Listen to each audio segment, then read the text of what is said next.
Deobandi zombies season 7। Zakariya Kandhalvi Tablighi Deobandi अपने बाबे का वाकया बयान करते हैं कि एक देवबंदी बुजुर्ग कहते हैं कि मैंने एक मुरीद को गहुस्ल दिया। उसने अचानक मेरा अंगूठा पकड़ लिया और मेरा तिराह निकाल दिया। मैंने कहा, मेरा अंगूठा छोड़ दो। मुझे मालूम है कि तुम मरे नहीं बल्कि झोंबी बन गए हो और एक मकान से दूसरे मकान में शिफ्ट हो गए हो। इस झोंबी ने मेरा अंगूठा छोड़ दिया। वाह जी वाह। देवबंदी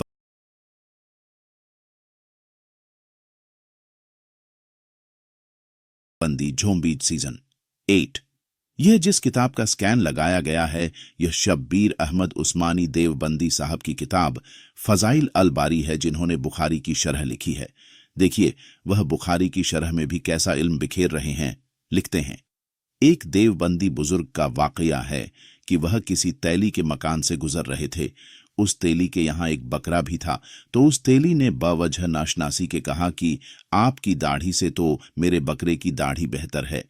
उस देवबंदी बुजुर्ग ने कहा कि अभी मैं नहीं कह सकता कि मेरी दाढ़ी बेहतर है या तेरे बकरे की। ये बुजुर्ग वहां से चले आए।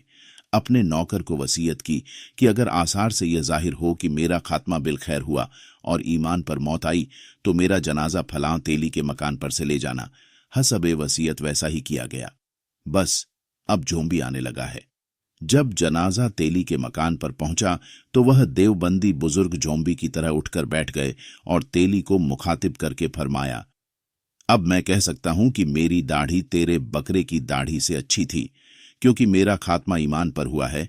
यह वाकया लिखकर शब्बीर अहमद उस्मानी देवबंदी साहब कहते हैं, सुभान अल्लाह, हमारे अकाबिर का यह कमाल था जोम्बी बनने का।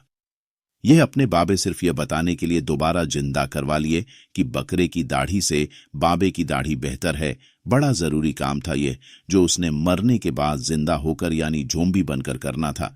यह बाबे तो जानते थे कि मरने के बाद जिंदा होकर बता दूंगा कि दाढ़ी किसकी बेहतर है, बकरे की या बाबे की। तभी तो कहा कि जनाजा तेली के मकान पर ले जाना, लेकिन यह नहीं जानता था कि खात्मा ईमान पर होगा या नहीं। जनाजे से जोम्बी की तरह उठकर बकरे का भी तिराह निकाल दिया देवबंदी जोम्बी बाबे ने। हाँ हाँ हाँ हाँ हाँ हाँ।